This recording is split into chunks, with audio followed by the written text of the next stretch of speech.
Didukung oleh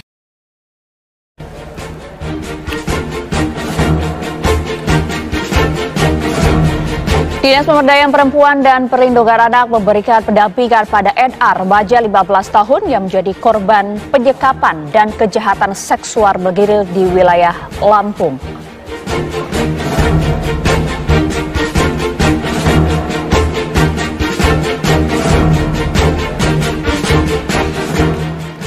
Semarang masih banjir, petugas medis dan pasien harus keluar masuk Rumah Sakit Sultan Agung Semarang menaiki truk TNI.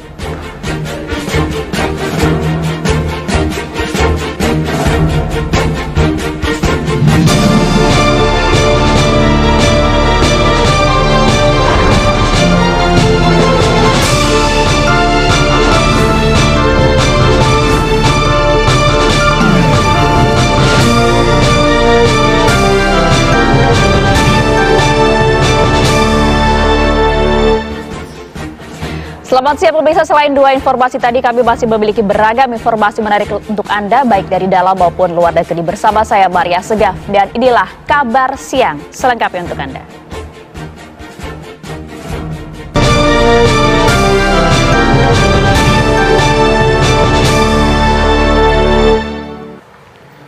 Kita awali kabar siang pemirsa dengan informasi viral di media sosial. Ada sebuah mobil jenis MPV yang menabrak satu mobil super mewah yang sedang dipajang di sebuah showroom di Jalan Kafling Boulevard, Kosambi, Kabupaten Tangerang, Banten. Karena berkendara dalam kondisi mabuk minuman keras, status pengemudi MPV tersebut pun dikabarkan telah ditetapkan sebagai tersangka.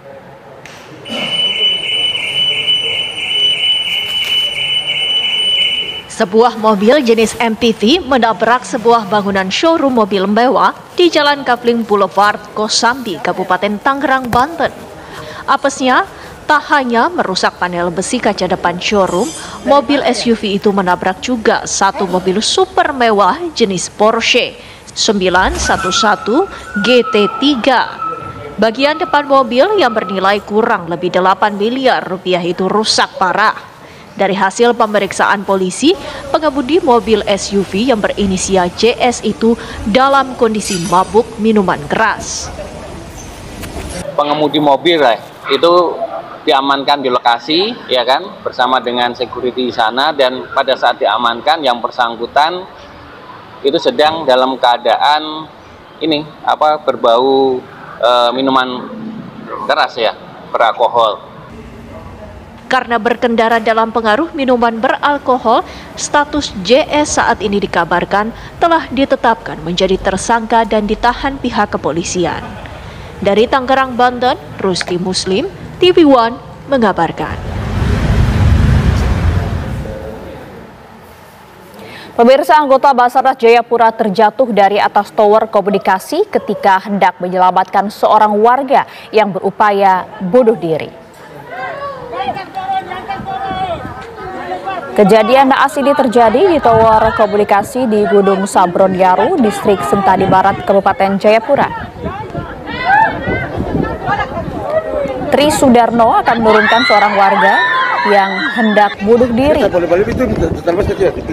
Namun warga tersebut melakukan perlawanan sehingga tali yang mengikat pada Tri Sudarno pun terlepas.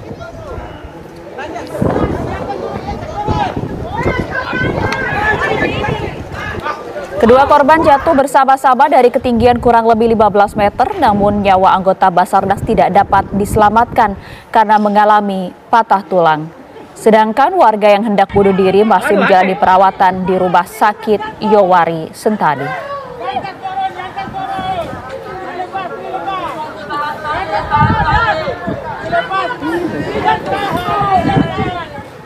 Petugas keamanan terjebak selama 1 jam di lift yang anjlok di gedung perkantoran wilayah Menteng, Jakarta Pusat pada kemarin siang.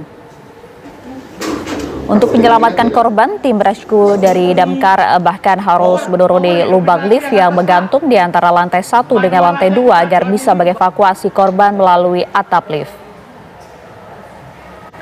Semula upaya evakuasi coba dilakukan petugas dengan membuka paksa pintu lift, namun karena posisi lift yang menggantung di antara lantai 1 dengan lantai 2, maka petugas pun harus mencari cara lain, yaitu melalui lubang lift.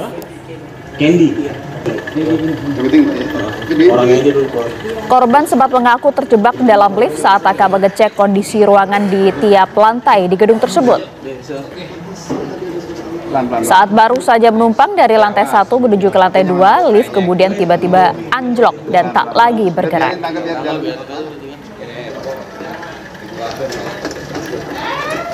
Oke. Tadi Pak, tadi awalnya lagi mau ngecek atau apa Pak? Mau kontrol ke atas. Tiba-tiba lift tuh langsung kayak anjlok. Udah langsung. Bukan mati listrik atau apa bukan ya Pak? Bukan mati listrik. Sempat berapa jam Pak di dalam? Sejam.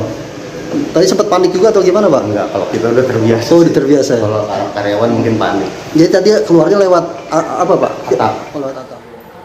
Sebuah rumah kontrakan di Jalan Ayub, Pejaten Barat, Pasar Minggu, Jakarta Selatan pada Sabtu dini hari tadi ambruk. Satu keluarga, yaitu 4 orang yang sedang tertidur selamat meski sempat tertimbun reruntuhan rumah. Sebelumnya korban yang mengalami luka-luka dibantu petugas rescue pemadam kebakaran, BNPB, dan pemerintah setempat untuk dievakuasi keluar dari reruntuhan rumah. Keempat korban pun juga langsung dilarikan ke rumah sakit terdekat untuk pemeriksaan medis.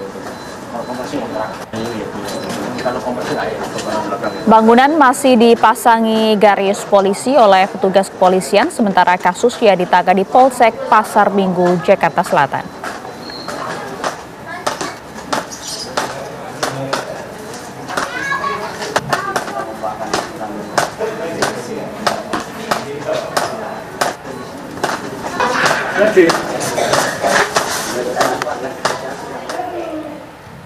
Pemirsa, bagaimana kondisi para korban yang rumahnya ambruk di Pejaten Barat, Pasar Minggu, Jakarta Selatan? Langsung saja kami akan ajak Anda berbincang bersama dengan rekan kami Nadila Saleh di sana. Nadila, bagaimana kondisi korban dan juga mungkin Anda bisa ceritakan kronologi kejadian seperti apa? Anda berada di TKP, silakan Nadila. Iya Maria, selamat siang. Saat ini saya sudah berada tepat di titik rumah kontrakan yang ambruk yang berlokasi di daerah Pejaten Barat, Jakarta Selatan. Sebelum saya menjelaskan kepada Anda bagaimana kondisi korban saat ini dan juga bagaimana kronologis dari kejadian yang berlangsung pada dini hari tadi, saya akan sedikit menggambarkan kepada Anda bagaimana kondisi rumah warga yang ambruk pada dini hari tadi. Saat ini memang seperti yang Anda lihat di layar kaca Anda telah terpasang garis polisi. Kemudian jika saya gambarkan di bagian dalam di sini Maria, memang informasinya gedung yang ambruk ini merupakan rumah kontrakan dan dia ambruk. Gedung ini ambruk dikarenakan di sebelahnya ini ada pagar rumah warga, pagar beton rumah warga yang kemudian ambruk dan jatuh mengenai rumah warga yang berada tepat di sampingnya begitu. Jika Anda lihat di layar kaca Anda juga, rumah kontrakan ini memiliki 2 sekat ruangan, yaitu ruang keluarga ataupun ruang untuk menerima tamu dan juga ruang tempat tidur. Terlihat di layar kaca Anda juga, Maria dan juga pemirsa, bahwa rumah yang ambruk ini ataupun beton yang tadi ambruk ini terkena tepat di ruang tidur keluarga, sehingga pada dini hari tadi sejumlah korban, ini ada 4 orang yang merupakan satu keluarga ini berada di dalam lokasi tersebut. Dan Maria dan juga pemirsa, sebagai informasi saat ini korban juga sudah berada di lokasi yang sama dan masih diinapkan di rumah tetangga begitu. Tadi sebelumnya sudah sempat dilarikan di rumah sakit terdekat, yaitu Rumah Sakit Pejaten, dan kemudian dibawa kembali karena kondisi luka korban yang tidak terlalu parah, tidak begitu parah. Dan Maria dan juga pemirsa, untuk mengetahui bagaimana kronologis kejadian yang terjadi pada dini hari tadi, saya akan mengajak Anda untuk berbincang dengan korban yang saat ini sudah bersama dengan saya. Permisi Pak Suyoto, Assalamualaikum. Saya boleh ajak untuk berbincang sebentar Pak Suyoto? Ya, Maria, saat ini saya sudah bersama dengan Pak Suyoto yang merupakan kepala keluarga dan juga merupakan korban. Pak Suyoto, boleh dijelaskan secara singkat kepada kami bagaimana kronologi yang terjadi pada dini hari tadi Pak? Waktu itu kan kurang lebih jam 1:30 lah, keadaan tidur. Itu tahu-tahu ya ketimpa Mbak. Jadi tahu-tahu ambruk aja kita udah nggak tahu menahu.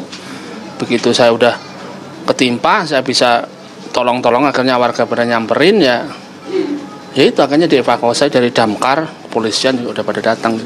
Berarti tadi sempat berada di dalam reruntuhan itu sekiranya berapa lama Pak berada di dalam? 30 menit ada kali, kurang lebih 30 menit ya, situ ya. Dan kemudian baru bisa keluar saat dievakuasi oleh BNPB, kemudian dari pihak damkar dan masyarakat yang hadir gitu? Betul Mbak, betul. Waktu itu yang pertama, intinya saya kan bisa lolos dari itu dulu, terus istri saya udah lolos, terus saya utamakan anak saya yang perempuan, itu kan agak parah. Akhirnya saya minta tolong damkar semua, dievakuasi dulu, akhirnya dia lolos. Yang terakhir anak saya yang laki, tapi alhamdulillah ya bisa selamat lah ya. Ya Pak, ini tadi juga sempat dilarikan ke rumah sakit. Pemeriksaannya berlangsung berapa lama dan yang disampaikan oleh dokter itu seperti apa kondisi Bapak dan juga keluarga Bapak? Iya. Tadi sekitar jam 2:30 pagi apa jam 3 ya, kurang lebih jam segitu. Begitu nyampe di rumah sakit Jati Padang, saya ditangani ya tim medis ya, biasa di pertolongan pertama ya, ditanyain ada yang luka enggak, patah enggak, ya alhamdulillah saya bilang enggak. Ya kurang lebih 4:30 saya diantar pulang sini lagi. Iya. Bapak ini kita kan sampai sekarang belum mengetahui ya Pak penyebab pastinya, dan saat ini juga garis polisi masih terpasang gitu. Sejauh ini apa tanggapan dari pihak kepolisian, kapan garis polisi ini akan dibuka, dan kita tahu juga barang-barang Bapak juga masih ada di dalam begitu? Iya betul Mbak. Tadi sih kalau masalah kapan-kapan saya nggak tahu, cuman sewaktu di rumah sakit saya dikasih tahu Pak pihak polisian bahwa Bapak kalau emang mau masuk nggak apa-apa saya izinin, cuman jangan mindah garis polisi, soalnya nggak tahu kapannya juga maulah TKP gitu, katanya gitu sih Mbak ya. Oke baik, berarti akan ada pemeriksaan berlanjut juga dari pihak kepolisian gitu. Bapak ini kan rumahnya rumah kontrakan, sejauh ini bagaimana alternatif lain, apakah akan pindah ke rumah keluarga kah atau di mana Pak? Kalau mohon maaf, kalau untuk saat ini kebetulan alhamdulillah yang punya rumah ngasih fasilitas kontrakan sebelahnya. Untuk saat ini saya belum kepikiran Mbak. Yang penting intinya saya sembuh sama keluarga dulu, untuk kedepannya saya nggak tahu nanti lah. Yang penting sehat dulu dah, gitu aja. Iya. Oke, berarti kondisi keluarga juga alhamdulillah tidak terlalu luka parah gitu ya Pak? Betul. Iya. Baik, terima kasih Pak. Nah, Maria dan juga pemirsa, itulah perbincangan saya dengan salah satu korban yang merupakan kepala keluarga. Tadi kita sudah dengarkan bagaimana dirinya menceritakan kronologi yang terjadi pada dini hari tadi. Sempat satu keluarga tadi berada dalam reruntuhan, kemudian sekiranya 30 menit ini pihak dari BNPB, kemudian dari damkar dan juga masyarakat sekitar mengetahui kejadian yang terjadi di sini, kemudian bersama-sama untuk memberikan bantuan dan mengeluarkan 4 orang korban dan langsung dibawa ke rumah sakit terdekat untuk menjalani pemeriksaan. Tadi hasil pemeriksaan juga tidak ada luka yang terlalu parah, sehingga pihak keluarga juga langsung dikembalikan dan saat ini sedang diinapkan secara sementara di salah satu rumah warga yang merupakan tetangga dari korban. Begitu. Sementara itu, Maria. Ya, terima kasih laporan lengkap Anda dari Lasara langsung dari Pejaten Jakarta Selatan. Kondisi korban saat ini sudah mulai membaik. Terima kasih. Pemirsa, Rumah Sakit Sultan Agung Semarang, Jawa Tengah hingga hari ini pun masih kebanjiran. Sejumlah pasien dipulangkan menaiki truk karena akses keluar masuk rumah sakit yang terkepung banjir.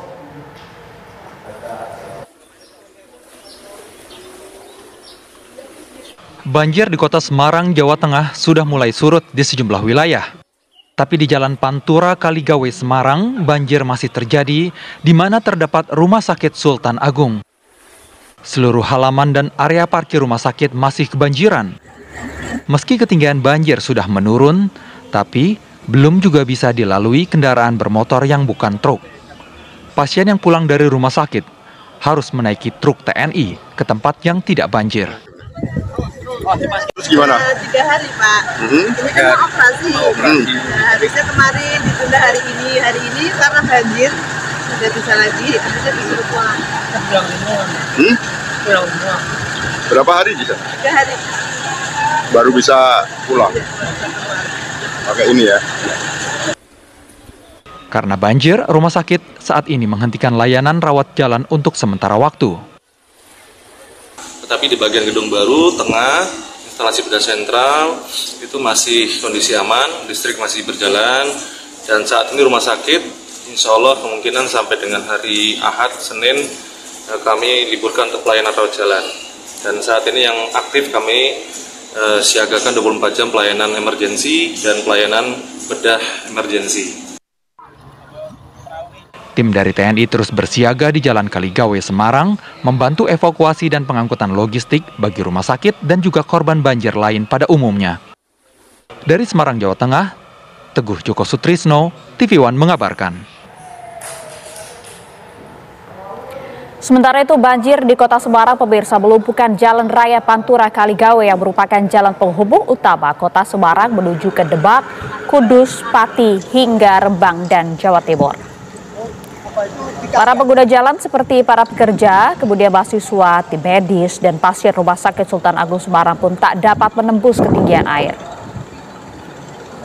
Hanya seperti truk-truk besar saja yang berani melintas, dan TNI Angkatan Darat pun juga telah mengerahkan truk perang jenis Reo untuk mengangkut warga hingga menuju ke jalan masuk tol Kaligawe Gayamsari. Perahu karet pun juga disiapkan petugas TNI dan relawan di depan rumah sakit. Di Jalan Kaligawe depan rumah sakit ini, ternyata genangan banjir bahkan mencapai 1 meter.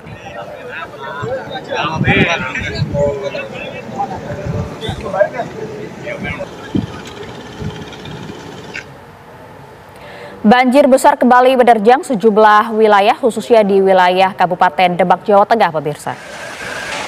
Seperti Anda saksikan, menggunakan perahu karet, tim SAR dan aparat Polres Demak menyusuri genangan banjir untuk mengevakuasi korban yang bertahan. Salah seorang yang dievakuasi adalah wanita yang akan melahirkan dan harus dilarikan ke puskesmas terdekat. Banjir yang menerjang sejumlah desa di Kecamatan Sayung dan Meranggen ini terjadi akibat jebolnya tanggul Sungai Dombo Sayung di Desa Benur, Kecamatan Meranggen, Demak, Jawa Tengah.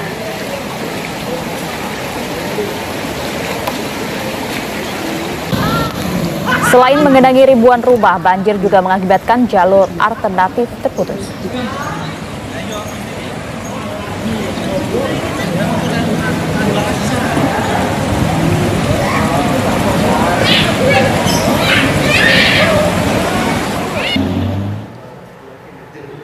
Ya pemirsa, kami hadirkan informasi untuk Anda usai jeda berikut.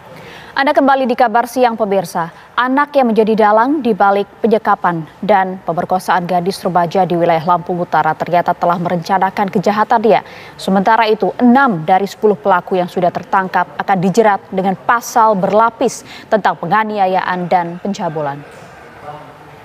Pak Darwis, dari 10 pelaku kan 6 sudah ditangkap. Ada perkembangan terbaru soal pengejaran para pelaku ini? Baik, saat ini unit PPA Polres Lampung Utara sedang melakukan penyidikan tentang telah terjadinya tindak pidana pencabulan dan persetubuhan. Untuk pelaku yang kita amankan itu 6 dari 10 pelaku, 4 masih dalam pengejaran. Iya, ini sebenarnya korban dengan para tersangka ini saling kenal begitu, Pak? Ya, betul sekali. Karena korban dan pelaku itu masih dalam satu lingkungan, di dalam satu kelurahan yang ada di salah satu kabupaten yang ada di Lampung Utara. Iya, dari 6 orang ini artinya semua teman-temannya atau ada orang dewasa juga? Untuk korban itu sebenarnya masih pelajar SMP, namun ada teman yang SMP, SMA dan sudah dewasa. Jadi dari 6 yang pelaku yang kita amankan itu 3 dewasa dan 3 anak-anak di bawah umur. Oke, yang menginisiasi begitu Pak ya perilaku ini bejat ini tuh siapa Pak? Apakah memang sudah direncanakan sebelumnya atau bagaimana? Untuk pelaku utama masih dalam pengejaran karena yang pertama pelaku tersebut menjemput korban yang hendak bermain futsal. Selanjutnya korban dibawa ke salah satu gubuk oleh pelaku utama. Namun sampai saat ini pelaku utama masih belum bisa kita amankan dan masih dalam pengejaran. Oke, dengan pelaku-pelaku lain yang sudah ada di gubuk, artinya mereka memang sudah merencanakan dari awal, Pak? Memang benar, tempat gubuk itu tempat tongkrongan anak-anak, dan pada saat itu pelaku membawa korban ke gubuk tersebut, dan di gubuk tersebut sudah ada 9 orang pelaku lainnya. Ya, artinya ini sudah direncanakan dan korban ini memang sudah ditarget begitu ya, Pak? Betul sekali, korban sudah ditarget oleh pelaku yang sebelumnya menghubungi korban melalui chat WA. Iya, 10 pria ditega pemirsa menyekap bahkan juga mencabuli seorang gadis remaja selama 3 hari berturut-turut.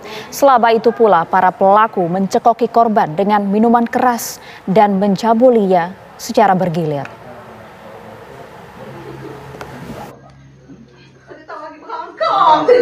Ibu mana yang tidak pilu ketika putrinya yang hilang selama 3 hari pulang dalam keadaan tidak berbusana dan tidak berdaya. Ini adalah momen ketika orang tua NA mendatangi sebuah gubuk usang di Kecamatan Bukit Kemuning, Kabupaten Lampung Utara, Lampung. Tempat ini menjadi lokasi penyekapan dan pemerkosaan gadis berusia 15 tahun ini. Dari pengakuan NA, dia dicekoki minuman keras dan disekap selama 3 hari oleh 10 orang. Sepanjang masa itu, NA mengaku diperkosa secara bergilir oleh para pelaku. 6 dari 10 pria yang mencabuli dan meruda paksa NA ditangkap polisi. 3 diantaranya ternyata masih anak-anak. Di depan penyidik, pelaku mengakui telah melakukan perbuatan tidak senonoh pada korban selama 3 hari berturut-turut. Di sana tuh ada orang pulau yang ngelakuin 6, Pak. 6? Yang ngelakuin. Terus yang 4-nya lagi? Cuman megang-megang. Megang-megang? Berarti 10 orang itu ngelakuin semua? Itu digilir ya anaknya? Iya, Pak. Berapa hari gilir? 3 hari, Pak. 3 hari? Kamu sendiri udah berapa kali ngecabulin ya? 3 kali, Pak. Itu masih sekolah anaknya? Masih, Pak. SMP? Iya, Pak. Peristiwa keji yang dialami NA bermula ketika salah satu pelaku, D, yang masih buron mengajak korban nonton futsal. Ternyata itu hanya akal-akalan D. Dia menculik NA dan malah membawanya ke sebuah gubuk di mana sudah ada 9 pelaku lain. Dari situlah kejahatan sadis terhadap NA dimulai. Kasus terungkap setelah NA sadar dan berhasil melarikan diri. Orang tua lalu melaporkan kejadian ini ke pihak berwenang. Dari Lampung, Pujiansyah, TV One mengabarkan. Dinas Pemberdayaan Perempuan dan Perlindungan Anak Lampung Utara langsung mendampingi NA untuk mengatasi trauma yang saat ini dialami korban penyekapan dan pemerkosaan 10 lelaki tersebut. Kepala Dinas Pemberdayaan Perempuan dan Perlindungan Anak Lampung Utara, Dina Prawitarini, mengatakan korban mengalami trauma mendalam dan bahkan sempat ingin mengakhiri hidupnya. Menurutnya, saat ini NA harus didampingi untuk memulihkan kondisi mentalnya, terlebih lagi gadis remaja itu masih sekolah dan perlu diperhatikan masa depannya setelah peristiwa mengerikan yang dialaminya. Dan mau bekerja saja nanti juga akan ditindaklanjuti dengan pelatihan-pelatihan. Tetap kita terus pantau perkembangannya seperti apa. Kalau misalnya masih memerlukan, tadi seperti yang sudah saya sampaikan tadi, memerlukan pendampingan baik dari psikolog sampai ke dokter jiwa pun nanti tetap kita dampingi. Terus nanti kita lihat, kita koordinasikan dengan Dinas Pendidikan karena akan ujian kan, bagaimana nanti sistemnya, apakah bisa ujian dari rumah atau bagaimana. Kemudian kedepannya lebih lanjut juga nanti kita lihat perkembangan MOU kita dengan kejaksaan yang seperti sudah saya sampaikan tadi. Terkait pelaku yang masih di bawah umur tuh. Tadi Pak Kapolres sudah bilang, walaupun masih di bawah umur tapi karena kelakuannya seperti ini kan gitu, memang ancaman hukumannya 15 tahun. walaupun memang mungkin tidak bisa disamakan antara yang memang sudah di atas usia anak-anak dengan yang masih di bawah umur. Mungkin nanti ada perlakuan. Iya, dan bagaimana kondisi anak korban pasca mengalami kejahatan yang begitu mengerikan? Kami coba ajak Anda untuk berbincang langsung bersama dengan Ibu Edi Puji Lestari, Ketua LSM dari Rumah Perempuan dan Anak RPA yang turut melakukan pendampingan pada korban NA. Selamat siang, Bu Eni. Selamat siang, Mbak. Ya, Bu Eni, terima kasih Bu Eni dan juga rekan-rekan telah melakukan pendampingan terhadap korban. Pertama-tama Ibu, kondisi baik fisik maupun psikologis dari korban saat ini seperti apa, Bu Eni? Saat ini kondisi korban benar-benar sangat trauma ya, sehingganya untuk melakukan komunikasi juga harus dilakukan pendampingan karena memang ada sempat akan melakukan bunuh diri juga. Dan ini memang kita pihak keluarga ini benar-benar mendampinginya agar tidak melakukan tindakan-tindakan yang di luar dari yang tidak diinginkan. Ya, traumanya nampaknya cukup mendalam ya Bu Eni ya. Untuk kondisi fisik Mendalam sendiri seperti sekali. apa, Bu? Ya, kondisi fisiknya ya seperti itu karena memang perlakuan yang sangat tidak manusiawi yang sudah dilakukan oleh 10 orang, dan ini memang bisa dikatakan anak tersebut secara psikologinya untuk berkomunikasi juga memang tidak bisa mengatakan secara vulgar ya Mbak. Pastinya terasa masih sakit dan masih ada trauma yang sangat mendalam sekali. Jadi si korban memang saat ini untuk berkata juga tidak begitu banyak. Oke, sudah sejauh mana Bu Rumah Perempuan dan Anak atau RPA ini melakukan pendampingan kepada korban selama beberapa hari terakhir ini? Selama beberapa hari terakhir ini kita mengawal sampai dengan proses hukum, dan ini juga hasil kerjasama tidak hanya dengan kami, dari pihak terkait juga melakukan pendampingan kasus ini sampai dengan ke ranah hukum, dan sampai saat ini kami masih terus berkoordinasi dengan pihak korban dan orang tua terkait dengan apa yang sudah dirasakan, dan kedepannya kita akan terus mengawal sampai dengan selesai terkait dengan kasus ini. Ya, Bu Eni, tadi Anda jelaskan bahwa kondisi psikologis dari korban ini betul-betul mengalami trauma yang begitu mendalam, bahkan komunikasi pun juga masih belum bisa dilakukan oleh korban dengan orang-orang di sekitarnya. Upaya apa yang kemudian dilakukan oleh RPA untuk bisa paling tidak meminimalisir rasa trauma dan juga mengembalikan psikologis dari korban, mengingat korban ini masih SMP ya Bu ya, masih menjalani sekolah? Silakan Ya, Bu Eni. masih SMP kelas 3 ya. Untuk saat ini kami coba melakukan dengan pihak sekolah untuk melakukan sosialisasi terkait dengan bullying dan sosialisasi terkait dengan tindak kekerasan terhadap anak, sehingganya si anak masih terus semangat terhadap teman-teman di sekitar maupun di masyarakat sekitar. Dalam waktu dekat kita akan melakukan sosialisasi dengan masyarakat sekitar dan sekolah, dan kita sudah berencana melakukan sosialisasi di sekolah dalam waktu, mudah-mudahan sebelum ujian ini kita bisa ke sekolah untuk melakukan sosialisasi kepada teman-teman korban. Sehingganya korban merasa kuat. Ya, dan bisa diterima, dirangkul begitu ya Bu ya oleh lingkungan sekolah maupun masyarakat. Betul, betul, iya. Ya, tapi kalau terhadap korban sendiri Bu, apa yang kemudian sudah bisa digali oleh RPA, apa yang dikomunikasikan, disampaikan oleh korban dengan peristiwa yang begitu mengerikan 3 hari terakhir tersebut? Ya, kalau kasus pendampingan ini kan memang dilakukan oleh tim kami di lapangan melalui Mbak Ratna Susanti dan teman-teman yang ada di lapangan untuk mendampingi kasus ini, dan untuk berkomunikasi dengan korban sampai saat ini kita melakukan komunikasinya dengan orang tua dan keluarga terdekat gitu. Oke, Dan tadi sempat disampaikan, betul ya Bu ya, ada upaya bunuh diri dari korban karena depresi. Bisa diceritakan Bu mengenai hal ini?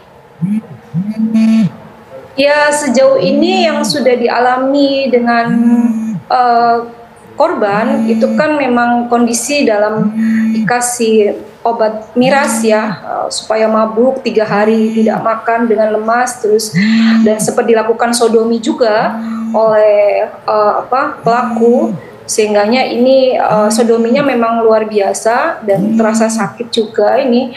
Jadi memang korban benar-benar merasakan hal-hal yang di luar dugaan, karena posisi memang tadi yang sudah disampaikan juga oleh pihak kepolisian, memang dijemput oleh oleh teman-teman pacar temannya, itu tetangganya, kebetulan tetangga desa itu yang mengajak mengajak pulang bareng gitu loh. Padahal dia sudah sempat pesan ojek, tapi temennya mengajak untuk teman pacarnya ini mengajak untuk pulang bareng, sehingga dia mau dan diajak dengan tahu-tahu sudah ada di gubuk dan di perbukitan, seperti itu. Baik Bu Eni, terakhir singkat saja Bu Eni. Beberapa orang. Ya, harapan seperti apa Bu Eni? Baik terhadap korban maupun para pelaku, singkat saja, silakan. Harapannya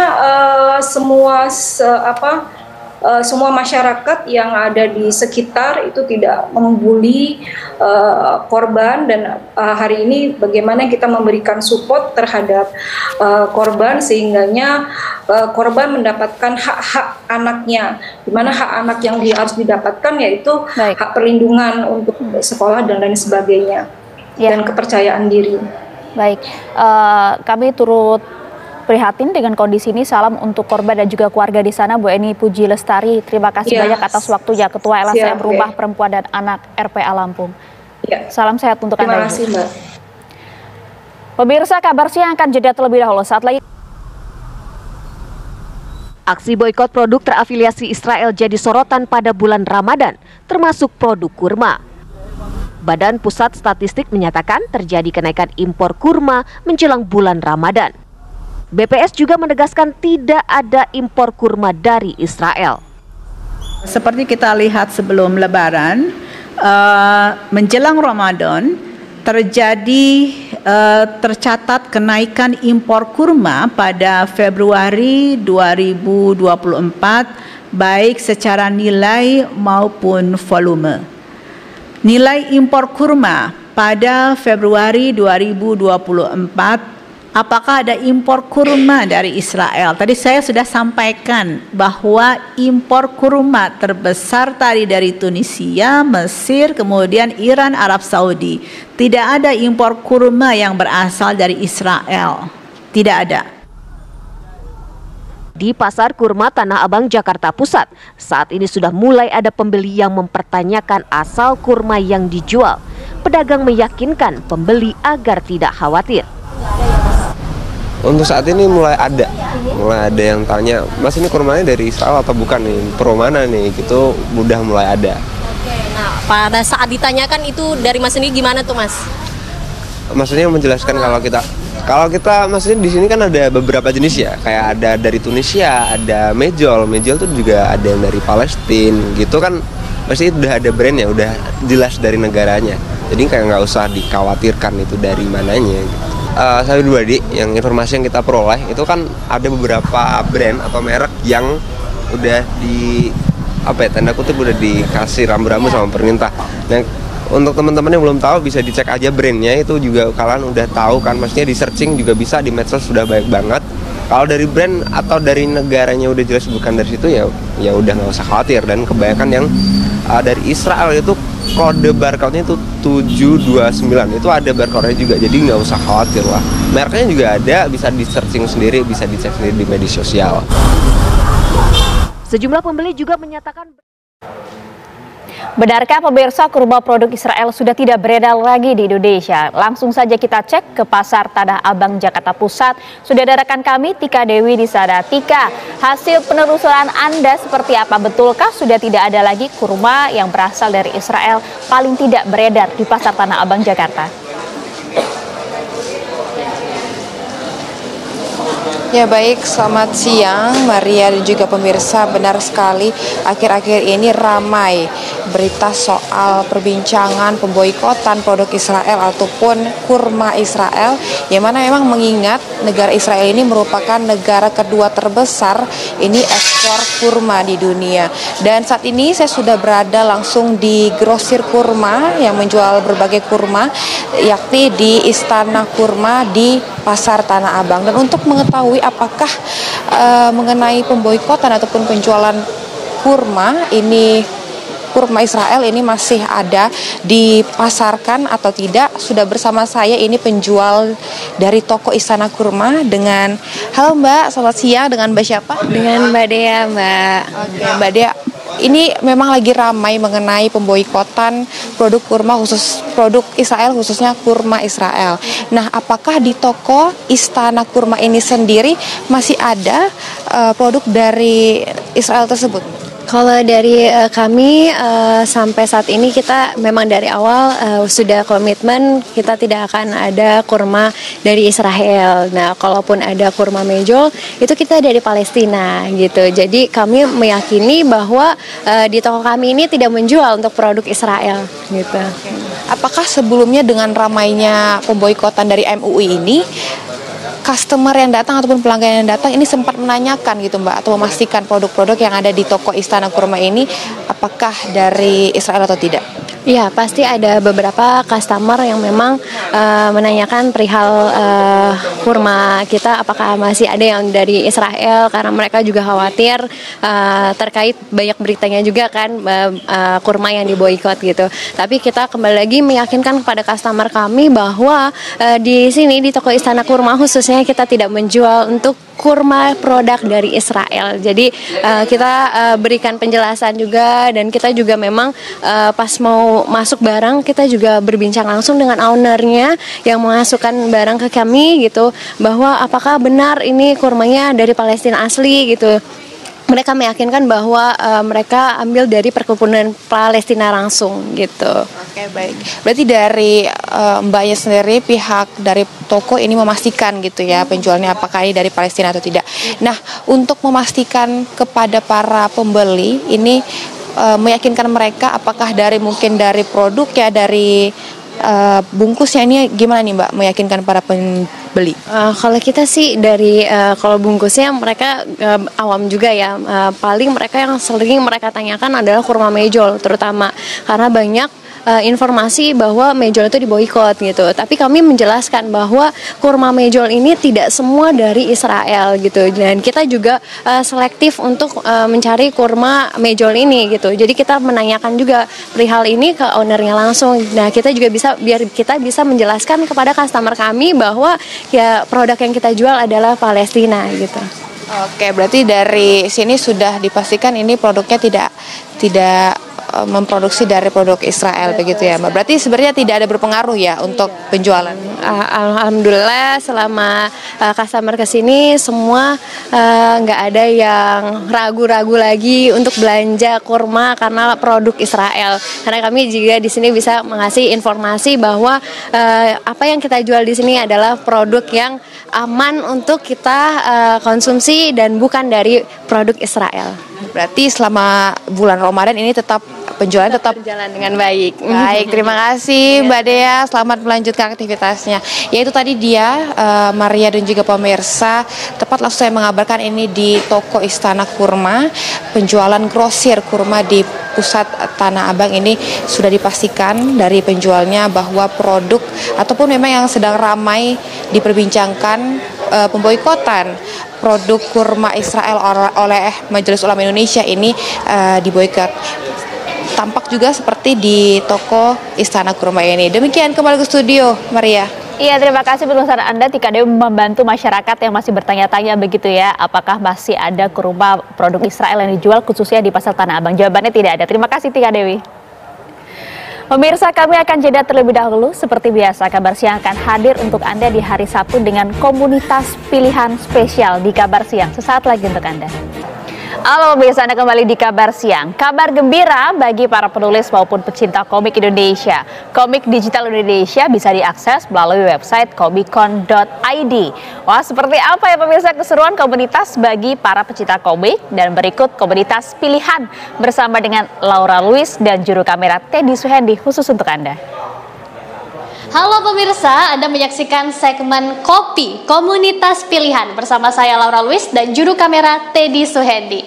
Nah pemirsa, ini adalah kabar gembira bagi Anda para pecinta atau para pembaca komik. Karena apa? Karena ini adalah soft launchingnya komikone.id.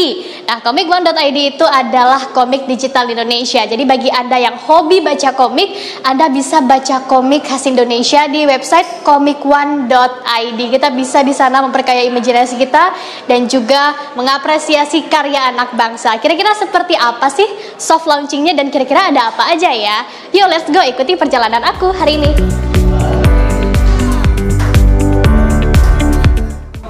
Komikone.id adalah komik digital Indonesia yang rata-rata bertema superhero. Jadi bagi Anda pecinta komik, Anda dapat membacanya dalam website komikone.id.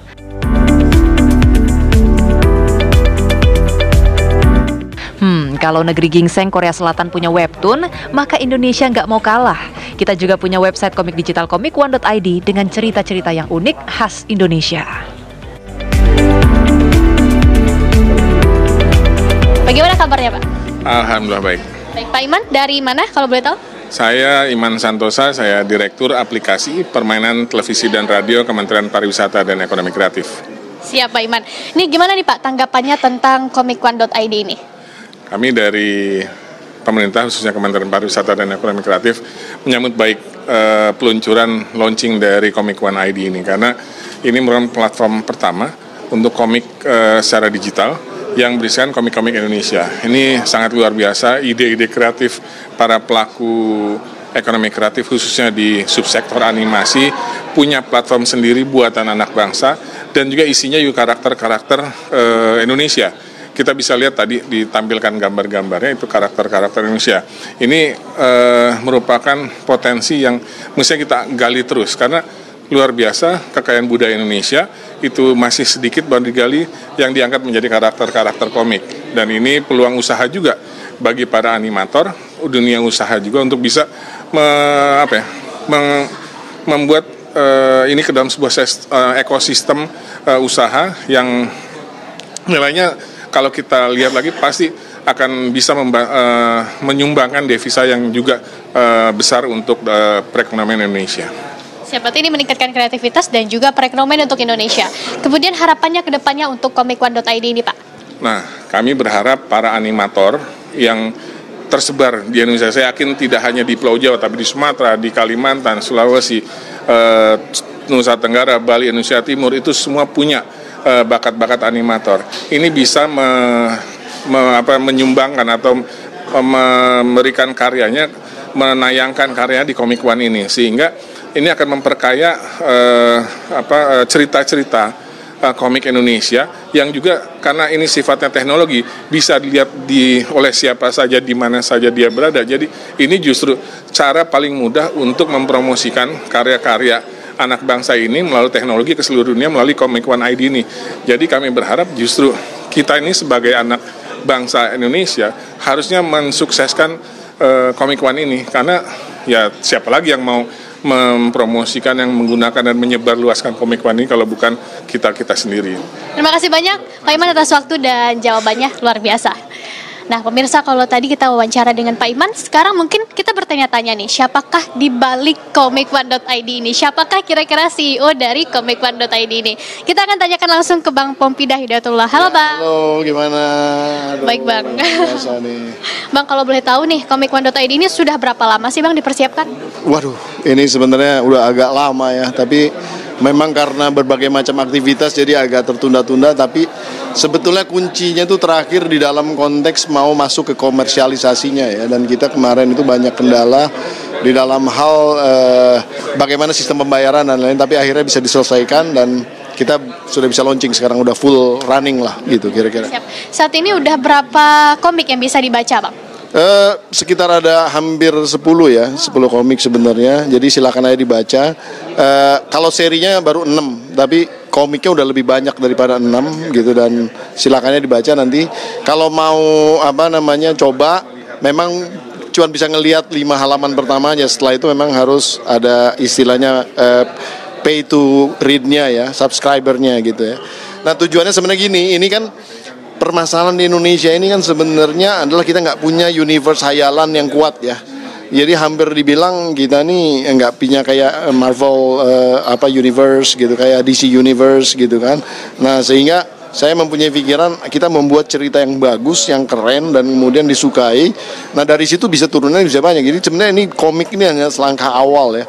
Setelah itu sih bisa dikembangkan menjadi macam-macam gitu. Karena masing-masing karakter aja bisa dikembangkan ceritanya sendiri-sendiri. Dan kemudian juga nanti katakanlah bisa menjadi game, bisa menjadi kemudian merchandise dan lain-lain, bahkan bisa menjadi film layar lebar.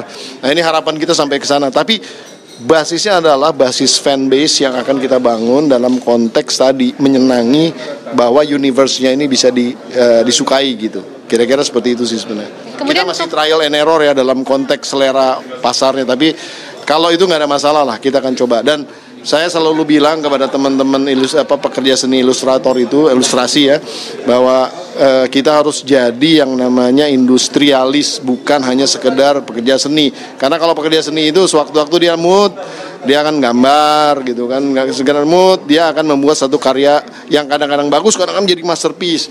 Kita nggak mau gitu, kita mau menjadi yang namanya industrialis, kira-kira itu sih harapannya. Baik, kemudian untuk genrenya sendiri dalam Comic1.id ini apa? Apakah semua genre akan digarap? Ya, kita hanya fokus di dalam konteks satu, pertama adalah superheroes ya, namanya supratalenta istilah kita. Terus kemudian kita masuk ke ranah science fiction. Terus kemudian kita masuk ke ranah fantasi dan silat, sama satu lagi itu berbau detektif dan juga spionase. Tapi kalau kayak horor dan kemudian romans sama komedi belum kita sentuh. Ya. Terima kasih banyak Bang Pompi. Terima kasih banyak. Semoga tercapai cita-citanya. Ya pemirsa, jadi Comic1.id ini merupakan salah satu aset negara kita karena memperkaya imajinasi masyarakat Indonesia dan juga tentunya menambah perekonomian negara kita. Jadi jika Anda penyuka komik, Anda bisa langsung membaca komik ini. Ini adalah komik digital, bisa diakses melalui website Comic1.id.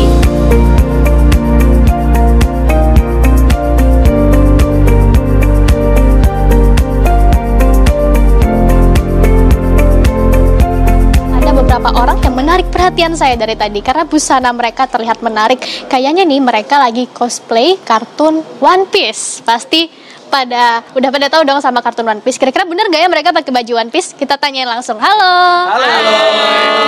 Benar nggak ini pakai busana One Piece? Iya, betul. Ya, alhamdulillah betul. Oke, kita tanya langsung, kita kenalan dulu kali ya. Mungkin dari Mas yang di sini, siapa namanya? Aku namanya Hardi, berperan sebagai Usopp di One Piece live action yang tayang di Netflix. Saya Ikhwan Zaid, berperan mengisi suara sebagai Roronoa Zoro di Netflix One Piece live action. Aku Andromeda Veliano sebagai Monkey di Luffy. Aku Melodia sebagai Nami. Aku Bintang Gautama sebagai Sanji. Saya Indra, pengisi suara Seng. Oke, berarti ternyata mereka ini adalah para dabar. Pantasan suaranya agak gurih-gurih gimana gitu di telinga saya. Oke, sekarang saya mau tanya nih, boleh nggak sih minta tanggapannya dikit tentang Comic1.id ini gimana? Siapa? Ya, siapa? Boleh. Siapa yang mau? Oke, aku dulu deh. Tanggapan aku sih untuk Comic1.id ini bagus banget ya. Karena dengan adanya acara ini, semoga pekerja kreatif seperti kita juga bisa lebih mengangkat lagi lah gitu. Silakan. Mengangkat apa tuh? Mengangkat ya banyak job dan lain-lain gitu. Ya, acara Comic One ini bagus banget ya. Ini suatu bentuk inovasi dari komik itu sendiri. Jadi komik itu tidak hanya gambar saja, tapi ada suaranya juga yang bisa kita nikmati. Jadi orang membaca komik itu dengan sensasi atau experience yang baru. Yeay, terima kasih. Semoga sukses selalu. Jakarta, Laura Louis, Teddy Suhendi, TV One mengabarkan. Anda kembali di Kabar Siang pemirsa. Pria bersenjata api melakukan perampokan dengan senjata api di wilayah Palembang, Sumatera Selatan.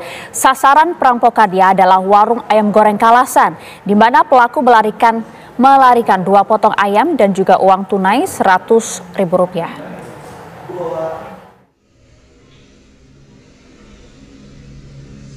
Inilah aksi perampokan yang terekam kamera pemantau CCTV.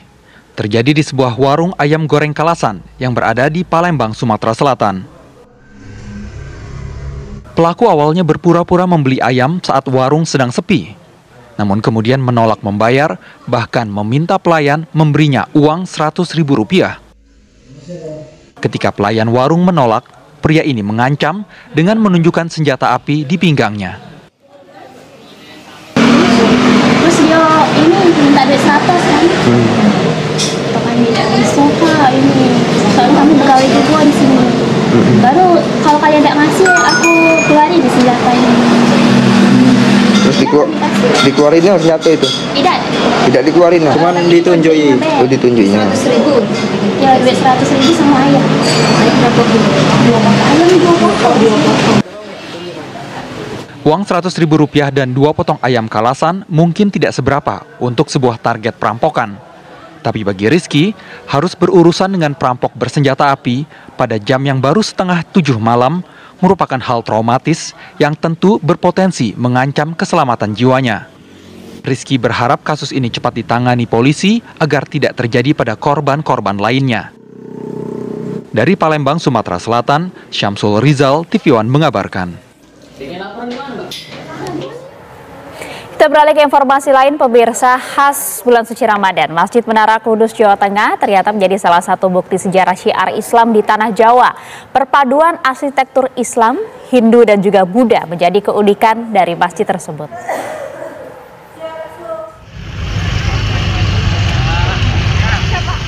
Masjid Menara Kudus terletak di Desa Kauman, Kecamatan Kota, Kabupaten Kudus, Jawa Tengah. Lokasinya hanya berjarak sekitar 1,5 km dari pusat kota. Masjid tersebut menjadi salah satu tempat bersejarah dalam syiar Islam di Pulau Jawa. Pendiri masjid ini adalah Ja'far Shodiq yang dikenal sebagai Sunan Kudus. Di sisi timur Masjid Menara Kudus terdapat bangunan menara setinggi 18 meter yang dibangun dengan tumpukan batu bata dengan arsitektur bercorak Hindu. Bangunan menara pada zaman dahulu digunakan sebagai tempat untuk mengumandangkan azan. Terdapat pula tempat wudhu unik yang disusun dari bata merah berbentuk persegi panjang dengan 8 pancuran dilengkapi arca yang diletakkan di atasnya. Keunikan dari Masjid Al-Aqsa Menara Kudus ini adalah menggunakan arsitektur lokal, ya, dan masih mempertahankan arsitektur lokal tersebut.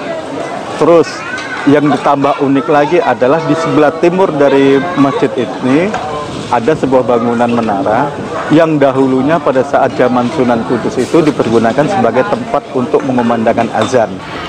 Pada bulan Ramadan, masjid kuno ini menjadi destinasi wisata religi. Sebagian peziarah memanfaatkan momen Ramadan untuk beriktikaf. Selain itu, pengunjung datang untuk berziarah ke makam Sunan Kudus. Dari Kudus, Jawa Tengah, Galih Manunggal, TV One mengabarkan. Ya, informasi menarik dari wilayah Kudus, Jawa Tengah tadi pemirsa sekaligus berakhir perjumpaan kita di Kabar Siang hari ini. Terima kasih atas perhatian Anda dan selamat berakhir pekan. Saya Mariaska pamit. Sampai jumpa.